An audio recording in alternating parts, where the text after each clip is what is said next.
A B और सी आपस में प्रॉफिट शेयर क्या करते थे इन द रेशियो 3:2:1। इनकी बैलेंस शीट ऑन 31 मार्च 2015 कुछ इस तरह से है। क्रेडिटर्स से देखें लायबिलिटी साइड में 50,000, बिल पेबल है 20,000, जनरल रिजर्व है ₹30,000। उसके अलावा इनकी कैपिटल है ₹1,50,000 एंड ₹25,000।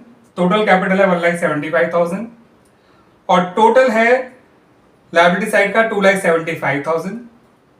एसेट साइड में लैंड है 50,000, बिल्डिंग है 50,000, प्लांट है 1 लाख, स्टॉक है 40,000, डेटर है 30,000 और बैंक बैलेंस है 5,000। टोटल है 2,75,000। अब 1 अप्रैल 2015 को इन्होंने डिसाइड किया कि ये लोग आगे से प्रॉफिट आपस में इक्वली शेयर किया करेंगे। इक्वली शेयर करने का मतलब इन द रेशियो 1:1:1। और उस दिन इन्होंने अपने फर्म की गुडविल जो वैल्यू करी है वो है ₹1,50,000। उसके अलावा कुछ और पॉइंट्स दे रखे हैं, जैसे कि इन्होंने कहा कि जो लैंड है उसे रिवैल्यू किया गया एट ₹80,000। पहले उसकी वैल्यू 50,000 थी, अब उसे रिवैल्यू करके 80,000 कर लिया गया है, यानी इसमें हमें 30,000 का फायदा हो रहा है। बिल्डिंग को 6% एप्रिशिएट करना है। 50,000 का 6% होता है बच्चों 3,000, तो इसमें हमें 3,000 का नुकसान हो रहा है। उसके अलावा एक पॉइंट और दिया है कि creditor of ₹6,000 not to be claimed and hence return back. 6,000 creditor हमसे कोई नहीं मांगेगा पैसा, इसलिए उनको रिटर्न बैक कर दीजिए यानी कम कर दीजिए। तो ये भी फायदे की बात है बच्चों, क्रेडिटर को 6,000 आपको कम करना है, ठीक है। तो 6,000 का आपको फायदा हो रहा है क्रेडिटर में। कुल मिला के इतने पॉइंट्स आपको दे रखे हैं। अब इतनी इंफॉर्मेशन के बेसिस पे आपसे कहा गया है कि जो है रिवोल्यूशन अकाउंट बनाइए, पार्टनर्स कैपिटल अकाउंट बनाइए एंड साथ साथ balance sheet of the new firm बनाइए। ठीक है बच्चों, तो आइए शुरुआत करते हैं पहले हम अपने रिवोल्यूशन अकाउंट से। तो रिवोल्यूशन अकाउंट में ये जो आपको लैंड वाला पॉइंट, बिल्डिंग वाला पॉइंट और क्रेडिटर वाला पॉइंट है, इनको रिकॉर्ड करना है। गुडविल का ट्रीटमेंट कैपिटल अकाउंट में किया जाएगा। रिवोल्यूशन का गेन या लॉस जो भी है वो कैपिटल अकाउंट में बाद में डाल दिया जाएगा। उसके अलावा जो अंदर जनरल रिजर्व दे रखा है लायबिलिटी साइड में, वो भी आपका कैपिटल अकाउंट के अंदर आएगा। ठीक है बच्चों, और उसके बाद हम कैपिटल अकाउंट का क्लोजिंग बैलेंस निकाल लेंगे एंड देन उसके बाद बनाई जाएगी balance sheet of the new firm. तो आइए पहले शुरुआत करते हैं विद रिवोल्यूशन अकाउंट। तो बच्चों जो अपना रिवोल्यूशन अकाउंट बनाएंगे तो उसमें जो फायदे वाली बातें हैं वो यहाँ लिखिएगा, नुकसान वाली बात यहाँ लिखिएगा। फायदा हमें और होता है लैंड में ₹30,000 का। फायदा हमें हो रहा था क्रेडिटर्स में ₹6,000 का, जितना हमें उन्हें नहीं पे करना पड़ेगा वो फायदा है। नुकसान हमें हो रहा था बिल्डिंग में ₹3,000 का। तो इतने ही पॉइंट थे related to revolution. Jin assets और लायबिलिटीज में चेंज नहीं आता वो रिवोल्यूशन अकाउंट में नहीं आया करते हैं, इस बात को ध्यान रखिएगा। अब आप चेक कर सकते हैं, आपको रिवोल्यूशन में फायदा हुआ है 36,000 का और नुकसान हुआ है केवल 3,000 का। तो इसका मतलब आपको ओवरऑल रिवोल्यूशन में गेन हुआ है ₹33,000 का, जिसे हम ट्रांसफर कर देंगे इनके कैपिटल अकाउंट में।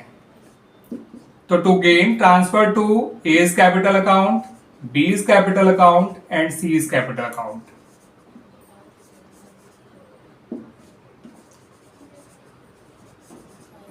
ठीक है बच्चों, ये आया 33,000। ओल्ड रेशियो बांट दीजिए जो कि 3:1 है, तो 16,500 ए का आएगा, 11,000 बी का आएगा और 5,500 सी का आएगा और टोटल 36,000 लिख दीजिएगा। ठीक है, टोटल वाले कॉलम में। और इस तरह से हमारा रिवोल्यूशन अकाउंट कंप्लीट हो गया बच्चों। Now come to the partners capital account. Clear हो गया ना बच्चों रिवोल्यूशन अकाउंट? जितने पॉइंट थे उनको रिकॉर्ड कर लिया और ओवरऑल जो गेन आया रिवोल्यूशन का उसे हमने old ratio of the partners में डिस्ट्रीब्यूट कर दिया। पार्टनर्स कैपिटल अकाउंट बनाने से पहले बच्चों इन तीनों पार्टनर का गेन और सेक्रीफाइस निकाल लीजिए। ए का पुराना शेयर 3/6, बी का पुराना शेयर 2/6, सी का पुराना शेयर 1/6, नया शेयर तीनों का 1/3 है। सॉल्व करेंगे तो ये आएगा 1/6 पॉजिटिव, ये आएगा 0 और ये आएगा 1/6 नेगेटिव। ए और सी के गेन और सेक्रीफाइस को मल्टीप्लाई कर दीजिए विद द फर्म्स गुडविल। ये आया 25,000, ये क्रेडिट होगा, ये भी आएगा 25,000, मगर सी क्योंकि गेन कर रहा है वो डेबिट हो जाएगा। ये अमाउंट ध्यान रखिएगा बच्चों, जब आप कैपिटल अकाउंट बनाएंगे तो आपको सी को डेबिट करना है और ए को क्रेडिट करना है विद ₹25,000। आइए अब बना लेते हैं पार्टनर्स कैपिटल अकाउंट्स। तो बच्चों पार्टनर्स कैपिटल अकाउंट की शुरुआत करिएगा इनके ओपनिंग बैलेंसेस से। 1 लाख ए में लिखिएगा, 50,000 बी में लिखिएगा और 25,000 सी में लिखिएगा। फिर बैलेंस शीट के अंदर जो चीज बांटने वाली है उनको बांट दीजिएगा। तो बैलेंस शीट में जनरल रिजर्व था जिसके बारे में कुछ नहीं कह रखा था, इसलिए उसके वो बांट के ही खत्म कर दीजिए अमंग द पार्टनर्स। 30,000 को इनके ओल्ड रेशियो में बांटिएगा तो 15,000, 10,000 और 5,000 आ जाएगा। उसके बाद रिवोल्यूशन के गेन को लिख लीजिएगा बच्चों, जो कि आया था 16,500 ए का, 11,000 बी का और 5,500 सी का। उसके बाद बस जो गुडविल का एडजस्टमेंट एंट्री थी वो लिख लीजिए। उसके एडजस्टमेंट एंट्री में आपने सी को डेबिट किया था तो सी के डेबिट में लिख दीजिए 25,000, ए को क्रेडिट किया था ए के क्रेडिट में लिख दीजिए 25,000, जिसको क्रेडिट किया था उसके क्रेडिट में अमाउंट डाल दीजिएगा, जिसको डेबिट किया उसके डेबिट में अमाउंट डाल दीजिएगा। अब सी नाम लिखेगा ए का और ए नाम लिखेगा सी का। तो ए नाम लिखेगा सी का तो यहां लिखेंगे बाय सीज कैपिटल अकाउंट, सी नाम लिखेगा ए का तो यहां लिखेंगे टू एज कैपिटल अकाउंट।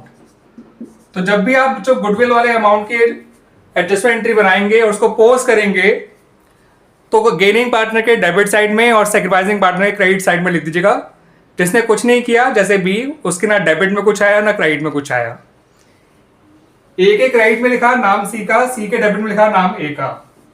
बस इसमें इतना ही पोस्ट किया जाना था बच्चों और कुछ नहीं। इंटर क्लोजिंग बैलेंस निकाल लीजिए।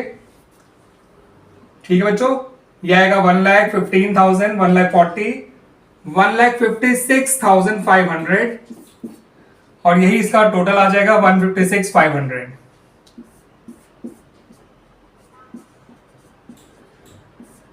बात करें बी की तो ये आ जाएगा बच्चों 50, 60 और 11 होता है 71,000। ये इसका क्लोजिंग बैलेंस आ गया 71,000। सी की बात करें तो 25, 30, 35,500, उसमें से माइनस कर दीजिएगा बच्चों 25,000 तो ये आ जाएगा 10,500। तो जब पार्टनर्स कैपिटल अकाउंट बनाएं तो उसकी शुरुआत करिए ओपनिंग बैलेंस ऑफ कैपिटल से। फिर जो है आप लोग अंदर जो रिवोल्यूशन वो होता है बैलेंस शीट में, जैसे रिजर्व हो गया, प्रॉफिट हो गया, पुरानी गुडविल हो गया, उनको बांट दीजिए। फिर रिवोल्यूशन का गेन या लॉस लिख दीजिए। फिर लिख दीजिए बच्चों गुडविल का जो भी आपने एडजस्टमेंट करी है उसका अमाउंट। आमतौर पे इतनी ही चीजें आती हैं पार्टनर्स कैपिटल अकाउंट में। ठीक है बच्चों,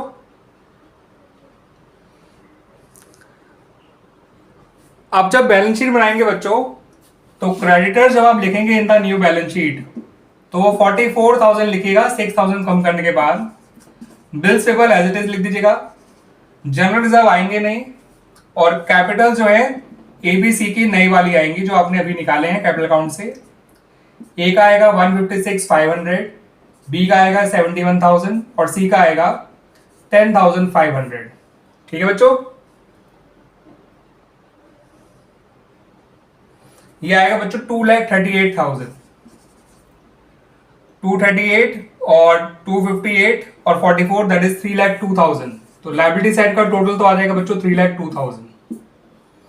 now come to the asset side. वहां पर लैंड को लिखिएगा बच्चों 80,000 जो उसकी नई वैल्यू है।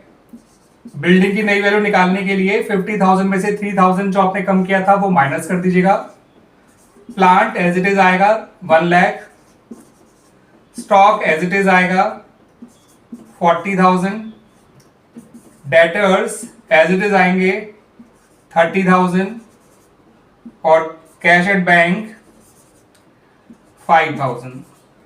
इन्हें जोड़िएगा बच्चों, ये भी उतना ही आना चाहिए 3,02,000, 127, 227, 267, 297 और 5 होता है 3,02,000।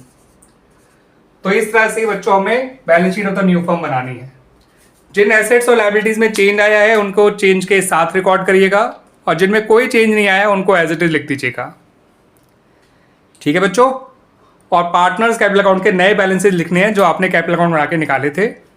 जनरल रिजर्व इसलिए नहीं आया क्योंकि वो पूरी तरह से पार्टनर में डिस्ट्रीब्यूट हो गया था, वो बचा ही नहीं था। क्रेडिटर हमने कम करके लिखे, bill payable as it is लिखा। एसेट साइड में लैंड एंड बिल्डिंग की नई वैल्यूज लिखी, बाकी चारों एसेट्स की पुरानी वैल्यू ही लिखी गई क्योंकि उनमें कोई चेंज आया ही नहीं था। ठीक है बच्चों।